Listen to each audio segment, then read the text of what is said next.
युग में ऐसे कोई उदाहरण आते हैं कि भारत में महिलाएं शिक्षित नहीं थीं। कोई एक भी एग्जाम्पल, एक भी उदाहरण ऐसा नहीं आएगा। ये बात इसलिए मैं यहाँ पर कह रही हूँ कि जो एक विमर्श खड़ा किया जाता है कि भारत में महिलाओं की स्थिति ऐसी थी, ऐसी है, आज ऐसी है, तो पहले हमें ये पता होना चाहिए, जबकि मैं ये मानती हूँ कि इस सभागार में जो लोग भी बैठे हैं उनका जो विमर्श के प्रति नजरिया है, जो उनकी शिक्षा है, जो उनकी भूमिका है, वो समाज में बहुत अच्छी है। लेकिन ये एक यदि 10 लोगों को जाकर के बताते हैं, 100 लोगों को जाकर के बताते हैं इसी विषय को, तो वो ज्यादा आगे बढ़ता है।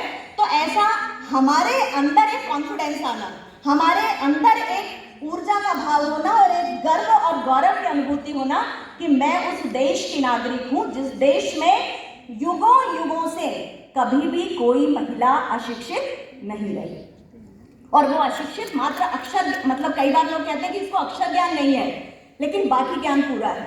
तो मैं ये आप सबको बताना चाहती हूँ कि अक्षर ज्ञान भी पूरा था और बाकी सारी बातें भी उसके अंदर पूरी थी। इसलिए अपने बच्चे को ठीक से संस्कार दे करके और उसे आगे बढ़ाने का काम उन्होंने किया।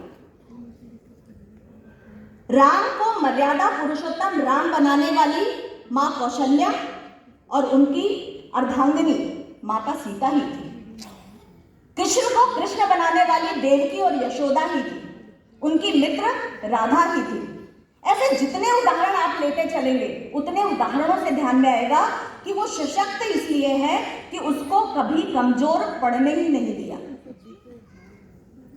जैसे जब वन में लक्ष्मण जा रहे हैं तो पीछे से उनके साथ जाने के लिए उनकी पत्नी भी तैयार होती है, लेकिन उसके बावजूद उसको इसलिए छोड़ा कि आपको घर का ध्यान रखना है, घर में जो माताएं हैं उन सबका ध्यान रखना है। तो यदि आप घर पे भी हैं तो इसलिए कि पति अगर बाहर जा रहा है तो पत्नी घर का पूरा ख्याल रखेगी, ये विश्वास उसको है, इसलिए वो अर्धांगिनी है।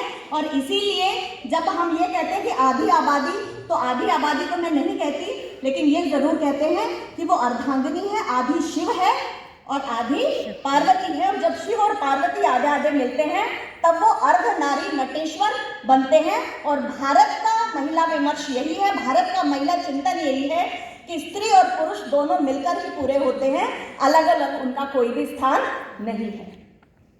किसी ने कहा कि भाई स्त्री जो है वो एक तरह से ब्रह्मा का वो वरदान है जो प्रकृति को आगे बढ़ाता है।